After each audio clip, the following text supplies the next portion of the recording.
Welcome my back to YouTube channel অংকুৰাজ মচি। আজি মই আপোনালোকক সম্পূৰ্ণৰূপে দীপৰ বিলখন দেখাবলৈ চেষ্টা কৰিম, কাৰণ আমি বিশেষ দীপৰ বিলৰ কাৰণে অহা নাছিলোঁ। আমি একচুৱেলি ডিউটিৰ কাৰণে আহিছিলোঁ।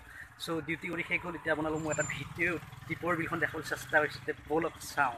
পোনপ্ৰথমে আপোনালোকক এটা মন্দিৰ দেখাবলৈ চেষ্টা কৰিছোঁ। ব'লক মন্দিৰটোৰ ভিতৰলৈ সোমাই যাওঁ। এইটোৱে হৈছে সেইটো মন্দিৰ, যিটো দীপৰ বিলৰ পাৰত থকা এটা সুন্দৰ মন্দিৰ। এইটো চাওক, কি ধুনীয়া মন্দিৰ। আৰু লগতে ইয়াতে এটা বাবাৰ শিৱ বাবাৰ মূৰ্তি এটা আছে। এইটো চাওক, কি সুন্দৰ। চাওক, এইটোৱে হৈছে দীপৰ বিলৰ পাৰত থকা মন্দিৰ।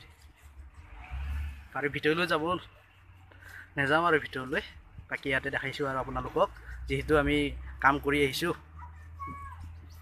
চাওক, এতিয়া মই আপোনালোকক দীপৰ বিলখন দেখাবলৈ চেষ্টা কৰিম। এতিয়া ব'লক। আৰু এইখনেই হৈছে সেই বিখ্যাত দীপৰ বিলখন। চাওক, কি সুন্দৰ। সিটো পাৰে আছে এইখন যে দেখিবলৈ পাইছে,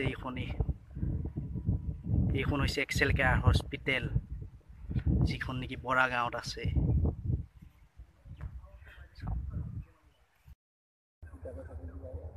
মই আহি আছোঁ ষ্টেচনত পে'মেণ্ট কৰা মই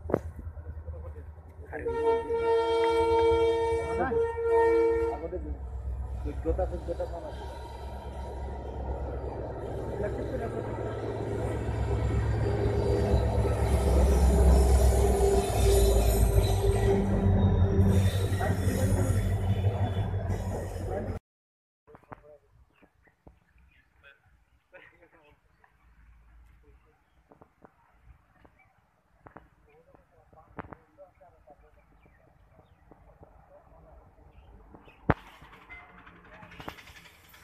আৰু চাওক, এইবোৰ নাওবিলাক চাওক।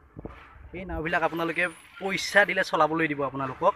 আৰু যদি আপোনালোকে নিজে চলাবলৈ নাজানে, তেনেহ'লে তেওঁলোকে আপোনালোকক খেও দূৰৰ মাজৰ পৰা এপাক ঘূৰাই লৈ আহে। আপোনালোকে এটা কথা জানেনে, যে দীপৰ বিলৰ পাৰত হাতী ওলায়। চাওকচোন, হাতী ওলোৱাৰ কাৰণে মানুহক সতৰ্ক হ'বলৈ দিছে। চাওক, মানে এইখন মাৰি থৈ দিছে।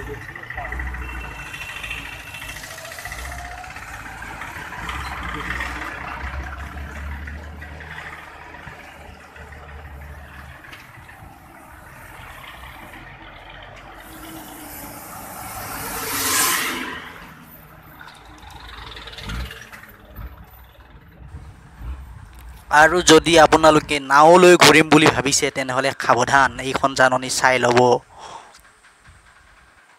Thank U.